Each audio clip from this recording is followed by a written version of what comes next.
ፓፒዮ ቁጥር 2 ደራሲ ሄነሪ ሻሪ ተርጓሚ ስንታየው ጫን ያሉ አሰፋ ተራኪዎች ዳንኤል ሙሉነህና ህሊና ሲሳይ ፓፒዮ ቁጥር 2 የፓፒዮ ቀጣይ የጀብድ ታሪክ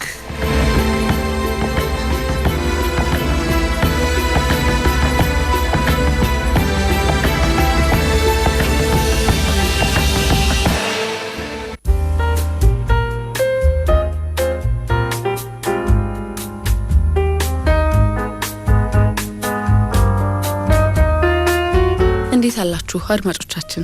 ፓፒዮና ጠበቃው ያቀረቡት የክስ መቃወሚያ ውሃ ያነሳ ነበር።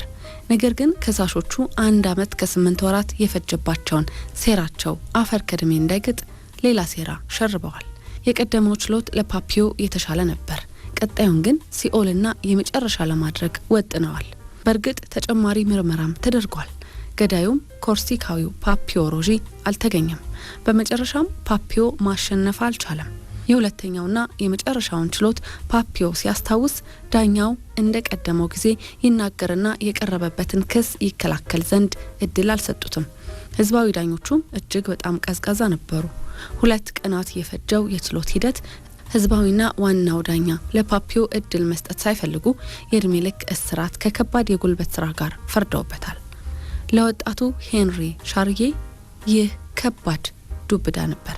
37 ዓመታትን በምናብ ተጉዞ ሲያስታውስ ለፓፒዮ አናዳጅ ሞራል የሚነካ ወጣትነቱን የበላ ትዕይንት ነበር።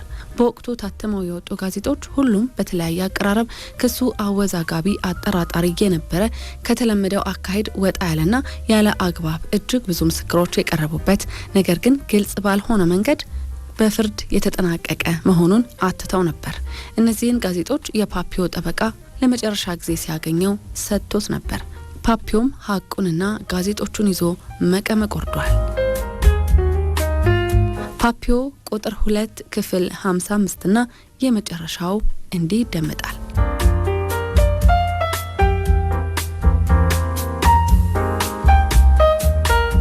ከተፈረደብኝ በኋላ ጠበቃዬ ሜትር ሬሙን ሁቤር ወደ ግዛት እስር ቤት ከመላኬ በፊት በጊዜያዊነት ታስሬ የነበረበት እስር ቤት ድረስ ይዞ መጥቶ እንዳነባቸው የሰጠኝን ስለኔ ጋዜጦች ላይ ወጥተው የነበሩ ዜናዎችንና ሀተታዎችን ሁሉ አስታወስኩ። ሁሉም ጋዜጦች በክሴ ዙሪያ ስለነበረው ጥርጣሬ ሳይጠቅሱ ማለፍ አልቻሉም።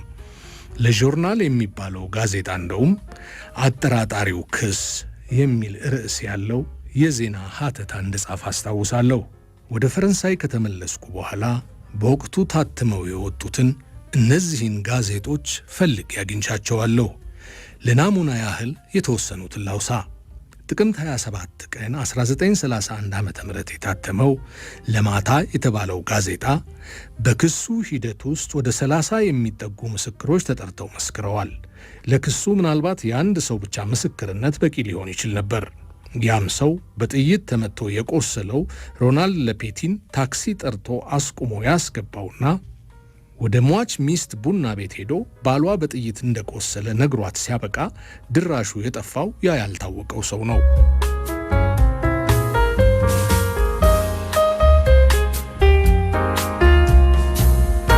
ሰላሳ ምስክርነቶች በተከታታይ ቢሰሙም ያን ያልታወቀ ሰው ግን ለማወቅ ሳይቻል ቀርቷል ሲል አትቷል።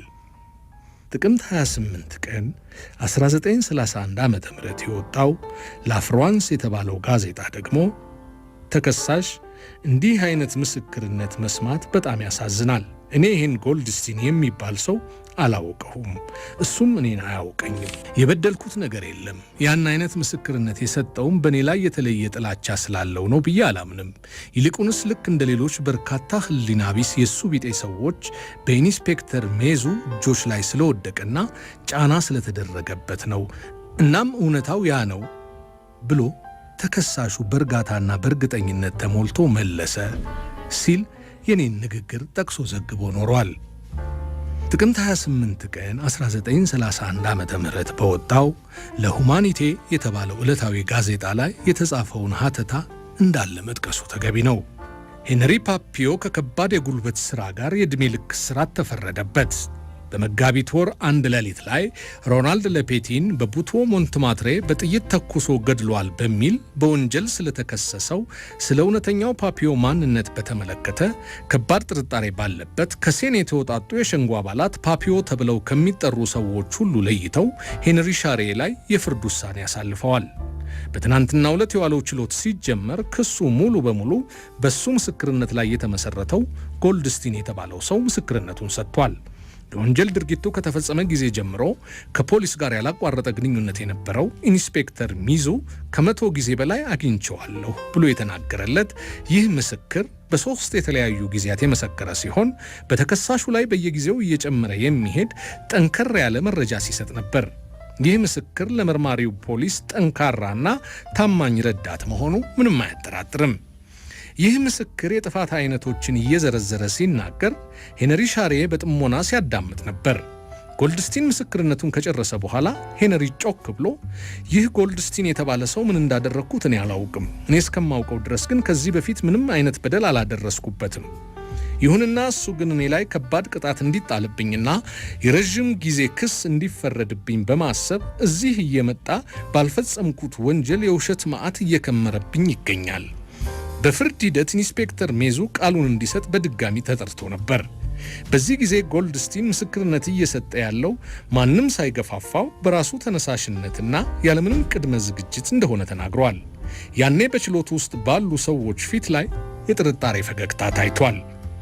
አቃቤ ሕግን ወክሎ ሲራሚ የተባለ ሰው የማጠቃለያ ሙግት ያቀረበ ሲሆን በሞንማትረም ይሁን በሌሎች ቦታዎች በርካታ ፓፒዮ የሚባሉ ሰዎች ሊኖሩ እንደሚችሉ ተናግሯል። ሆኖም የብይኑን መጠን ለሕዝብ ዳኞች ቡድን ትቶ ምን አይነት ቅጣት እንደሚፈልግ እቅጩን ሳይናገር በተከሳሽ ላይ የጥፋተኝነት ውሳኔ እንዲሰጥለት ፍርድ ቤቱን ጠይቋል።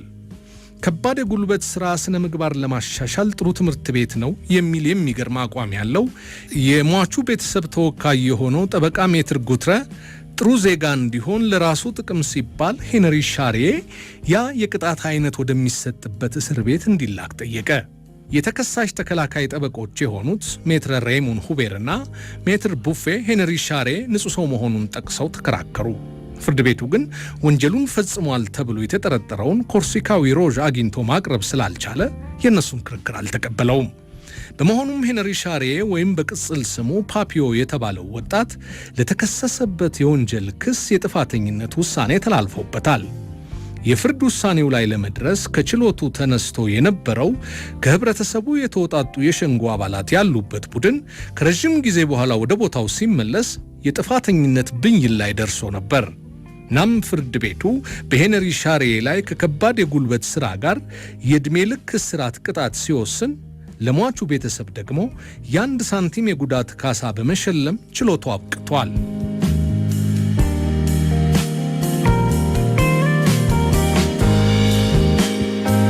ሌላው ሁሉ ቢቀር ለምን ፖሊስ ራሱ ከምርጥ መረጃ ሰጪዎቻችን መካከል አንዱ ነው ብሎ የመሰከረለትን አንድ ትንሽ ወሮ በላ ከምድረ ገጽ ለማጥፋት ያን ሁሉ ጥረት አደረገ የሚለውን ጥያቄ ለበርካታ ዓመታት ራሴን ስጠይቅ ኖሬያለሁ። ለዚያም አንድ ብቸኛና አመክንዮአዊ መልስ አግኝቻለሁ። ይኸውም ፖሊስ ያን ሁሉ ጥረት ያደረገው ግድያውን የፈጸመው የሆነ ሰው ወንጀሉ እንዳይጋለጥበት ለማድረግ ነው። ያ የሆነ ሰው ደግሞ እውነተኛ ጆሮ ጠቢያቸው የነበረ ሰው ነው።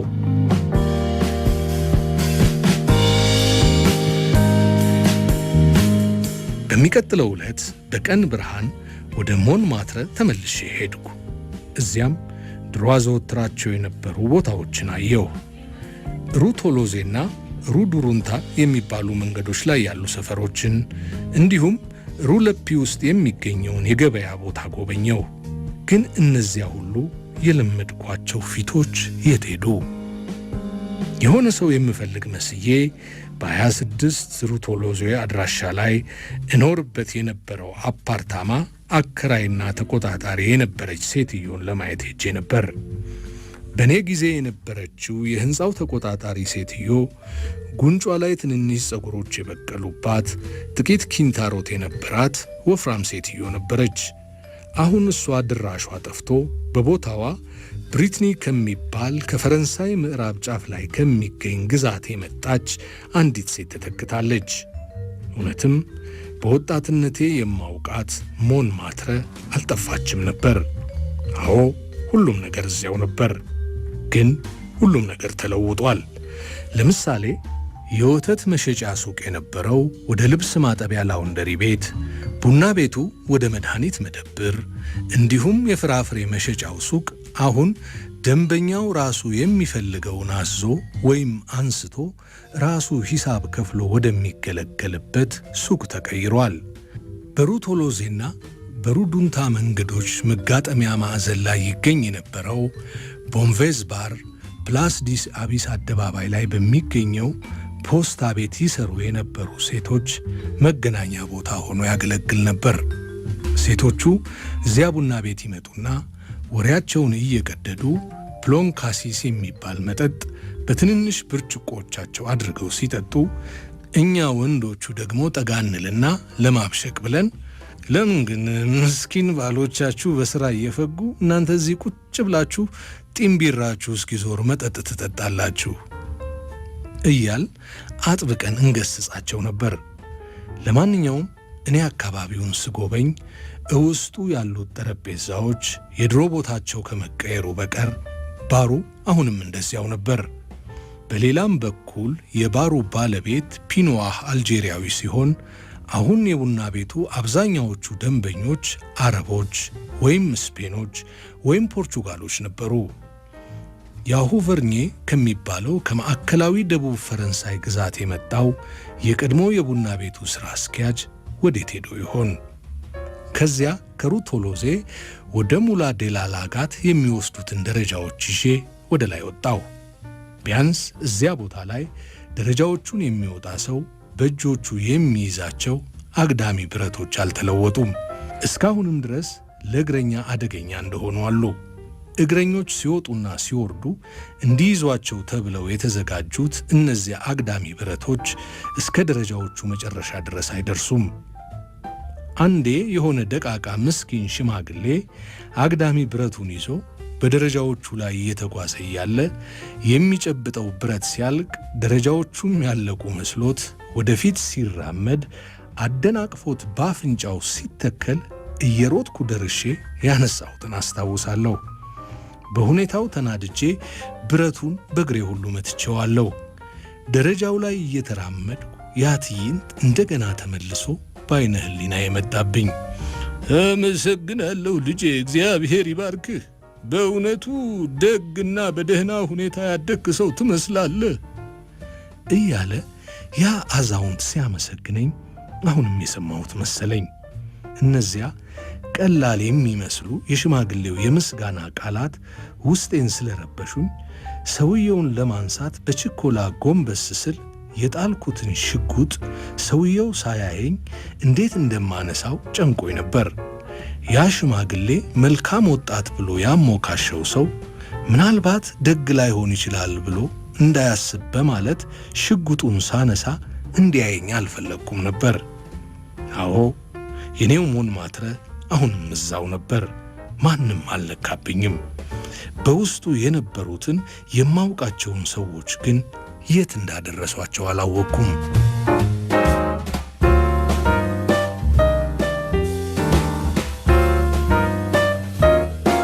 የዚያን ቀን ምሽት ደረጃው ዝቅ ያለ አንድ ቡና ቤት ውስጥ ገብቼ ነበር። እዚያ ቡና ቤት ውስጥ ከተቀመጡት በዕድሜ የገፉ ሰዎች መካከል በጣም ያረጀውን ሰውዬ የመረጥኩና ይቅርታ እከሌ የሚባል ሰው ታውቃለህ ብዬ ጠየቅኩት። አዎ አውቀዋለሁ። አሁን የት ነው ያለው? እስር ቤት ገብቷል። እከሌስ? ሞቷል። እከሌ እከሌ የሚባለውስ? እሱን አላውቀውም። ሰውየው ምን ነው ጥያቄ አበዛ? ለመሆኑ አንተ ማነህ አለኝ።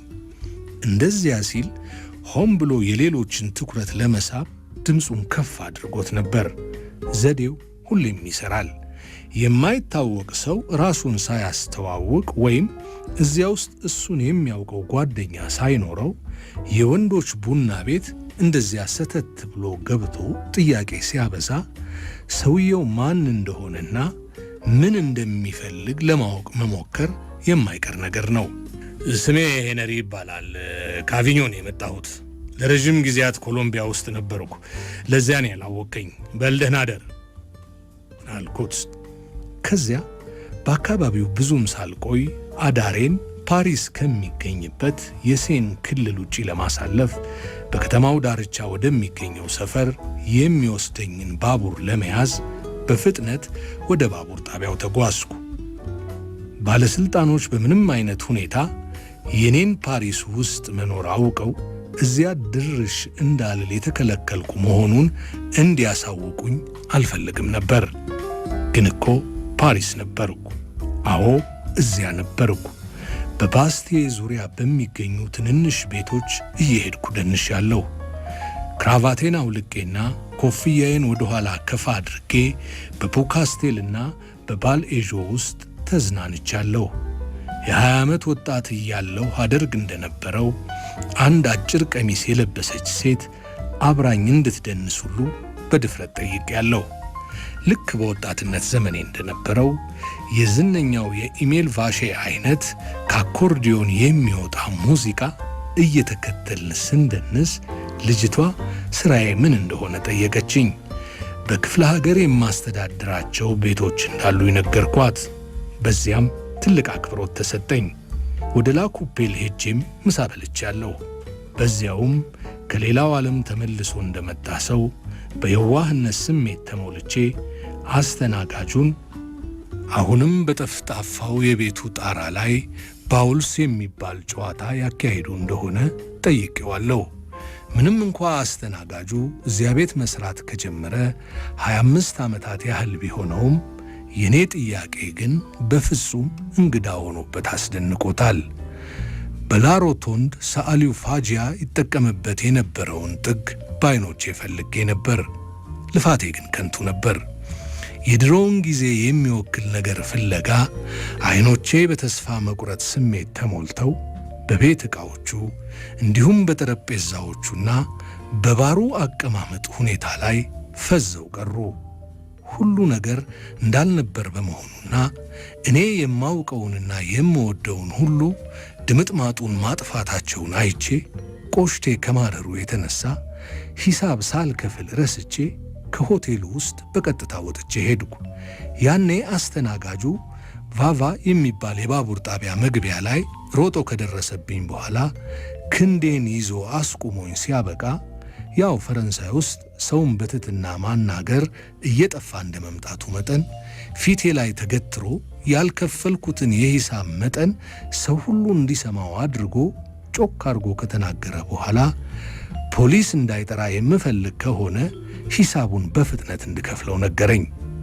በእርግጥ በጉዳዩ ላይ ፖሊስ እንዲጠራ ስለማልፈልግ ሂሳቡን ወዲያው ከፍየዋለሁ። የሰጠሁት ጉርሻ ግን በጣም ትንሽ ከመሆኑ የተነሳ ተናዶ ፊቴ ላይ ወርውሮብኝ ሲያበቃ ሽሜው ይሄንን ወስደ ላማት ስጣቸው፣ ጉርሻው ከኔ ይልቅ ለእሷ ይጠቅማት ይሆናል ብሎኝ ሄደ።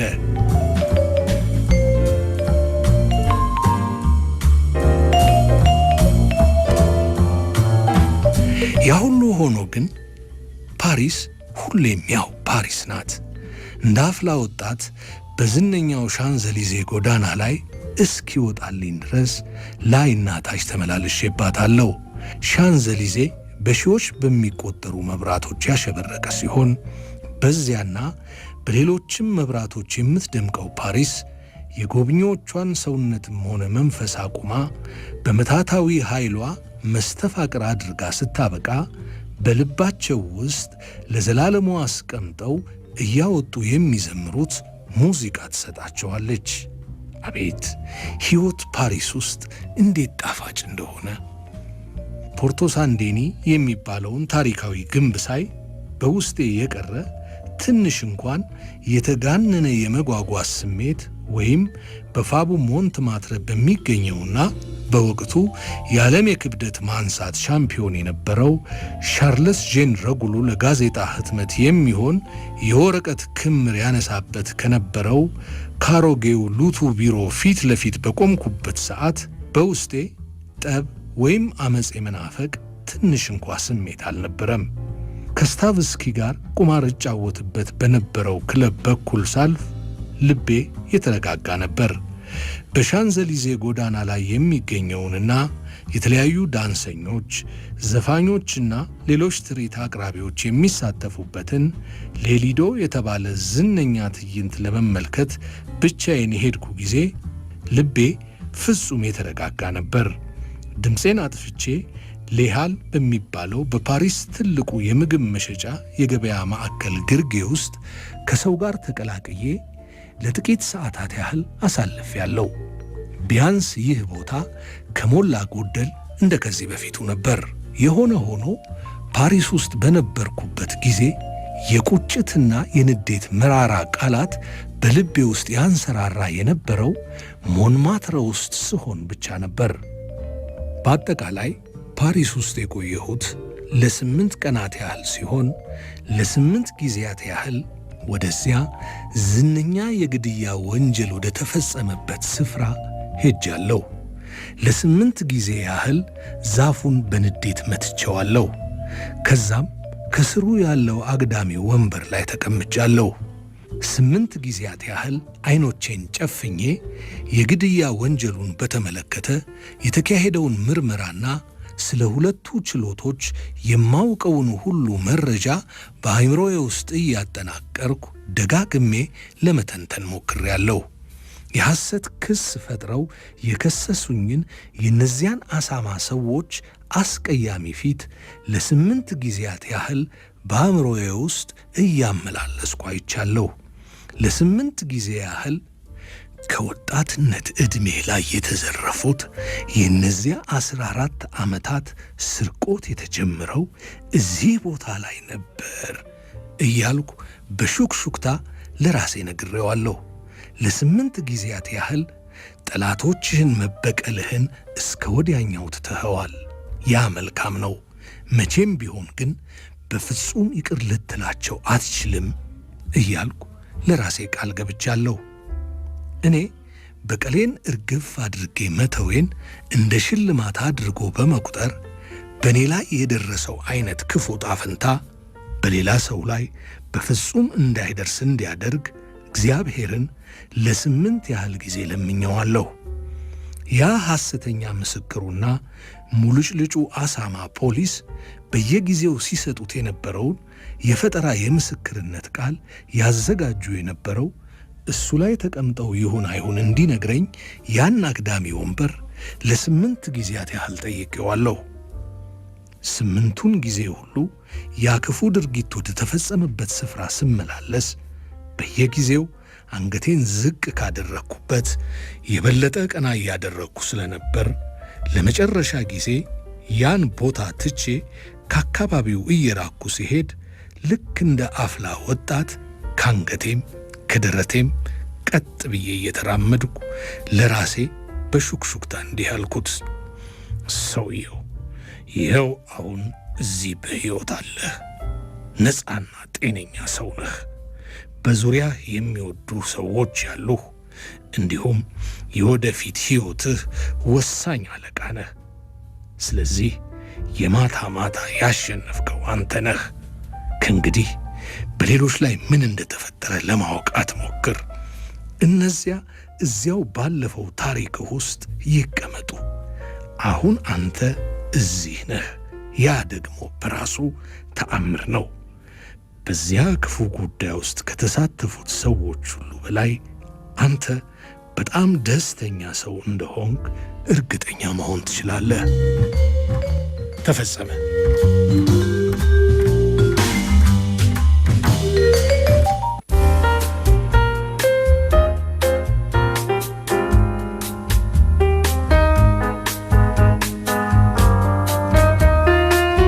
ፓፒዮ ቁጥር 2 የመጽሐፍ ትረካ በ55 ክፍላት ተቀናብሮ እንዲህ ተጠናቋል። የፈረንሳይ ተርጓሚውን ማስታወሻ በመጨረሻም ከዕለታት ባንዱ ቀን በመካከለኛ የእድሜ ክልል ውስጥ የሚገኝ በመሬት መንቀጥቀጥ ሰበብ ያፈራውን ሀብት ንብረት ሁሉ አጥቶ የደህየውና የወደፊቱ ጣፈንታው ያሳሰበው ሄንሪ ሻርዬ የነፍሱ ማቆያ ትንሽ ገንዘብ እንዲያስገኝለት በማሰብ የህይወት ታሪኩን በመጽሐፍ መልክ ለመጻፍ ያለወትሮ ወረቀትና ስክሪፕቶ ይዞ ቁጭ አለ። መጽሐፍ ሲጽፍ የመጀመሪያው ነበር። ያን መጽሐፍ ፓፒዮ ብሎ ሰየመው። ፓፒዮ ደራሲው ሄንሪ ሻርዬ በፓሪስ የወሮበሎች ዓለምና ፈረንሳይ በቅኝ ግዛት በምታስተዳድራቸው እስር ቤቶች ውስጥ የሚታወቅበት ቅጽል ስሙ ነበር። እንደ ደራሲ ስለ ራሱ ያን ያህል ከፍ ያለ አመለካከት አልነበረውም። በመሆኑም የጻፈው መጽሐፍ በሌላ ሰው መሻሻል ቢደረግበት ተቆርጦና ተቀጥሎ በጥሩ ቋንቋ ቢጻፍ ፈቃደኛ ነበር። ይሁንና የመጽሐፉ የመጀመሪያው አሳታሚ ድርጅት ረቂቁን የላክለት አርታኢ እጅግ ብሩህና አስተዋይ ሰው ስለነበረ መጽሐፉ ከሌሎች የተለየ መሆኑን ወዲያውኑ ተገንዝበው የተወሰኑ ስርዓተ ነጥቦችን፣ የፊደል ግድፈቶችን እንዲሁም የአጻጻፍ ስልቶችን ብቻ እዚህና እዚያ ከማስተካከል በስተቀር መጽሐፉን እንደወረደ እንዲታተም በማድረግ በታሪኩ ተደንቆ ለማያባራ አንባቢ አደረሰው። ፓፒዮ ለመጀመሪያ ጊዜ ለንባብ የበቃው ሚያዝያ 30 1969 ዓ.ም በፈረንሳይ ሀገር ሲሆን ከ1,500,000 ቅጂ በላይ በመሸጥ ለ21 ተከታታይ ሳምንታት ቁጥር 1 ተነባቢ መጽሐፍ ሆኖ ነበር። የተመዘገበ መረጃን ብቻ መሰረት በማድረግ መናገር እንደሚቻለው ፓፒዮ እስካሁን ድረስ በ21 የተለያዩ ቋንቋዎች ተተርጉሞ ከ239 ጊዜ በላይ በዓለም ዙሪያ ታትሟል። በ1970 ዓመተ ምህረት በመጽሐፍ ህትመት ታሪክ ከሞላ ጎደል ተወዳዳሪ የሚያደርገው መጽሐፉን እልፍ አእላፍ ሰዎች ስላነበቡት ብቻ አልነበረም። በእርግጥ መጽሐፉ በወጣ በጥቂት ጊዜያት ውስጥ ከ850,000 ቅጂዎች በላይ ተሽጧል። የመጽሐፉን ይዘትና ቅርጽ በተመለከተ መጀመሪያ ላይ በታተመበትና ዝናው በናኘበት በፈረንሳይ ሀገር በሚገኙ ምሁራን ዘንድ በርካታ ስነ ጽሁፋዊ አስተያየቶችና ትንተናዎች ተሰጥተውበታል። ፓፒዮ የተባለ በምንም የማይበገር ሰው የምድር ወገብ ላይ ይገኙ በነበሩ የጓና ዝነኛ እስር ቤቶች ውስጥ በስብሶ እንዲቀር በሚል እሱ በፍጹም ባልተሳተፈበት የሰው ነፍስ የማጥፋት ወንጀል ተከሶ የእድሜ ፍታህ እስር ወስኖ ከላከው ማህበረሰብ ጋር ያደረገውን እልህ አስጨራሽ የትግል ታሪክ እያነበቡ በመጽሐፍ ውስጥ በሚገኙ ያልተለመዱ ጀብዶች ልባቸው የተሰቀለውና በአድናቆት የሰከሩት እድሜያቸው ለንባብ ከደረሱ ልጆች ጀምሮ ከናፍራቸው በዝግታ እስከሚንቀሳቀሱት የሸመገሉት ሰዎች ድረስ ሁሉንም አይነት አንባቢዎች ናቸው። ቁጥር 1ን በጌታቸው ገብሬ የተተረጎመውን አርቲስቶቹ ሽመልስ አበራና ባዩሽ አለማየሁ ተርከውት በ64 ክፍላት አስደምጠን ነበር። ክፍል 2ቱን ደግሞ ባንኮ የፓፒዮ ቀጣይ የጀብዱ ታሪክ በሚል በስንታየው ጫን ያለው አሰፋ ተተርጎሞ አርቲስቶቹ ዳንኤል ሙሉነህና ህሊና ሲሳይ ተርከውልን እኛም በ55 ክፍላት አቀናብረን ለአድማጮቻችን አስደምጠን አጠናቀናል። አድማጮቻችን በፓፒዮ ቁጥር 2 ትረካ ላይ ያላችሁን አስተያየት እንቀበል ዘንድ በትረካው ላይ አስተያየት አለኝ እያላችሁ ጻፉልን። ከተራኪዎቹና ከተርጓሚው ቆይታ አስቀድመን አስተያየቶቻችሁን እያቀናበርን እናስደምጣችኋለን። ስለ አብሮነታችሁ ከልብ እናመሰግናለን። ሰላም በያላችሁበት።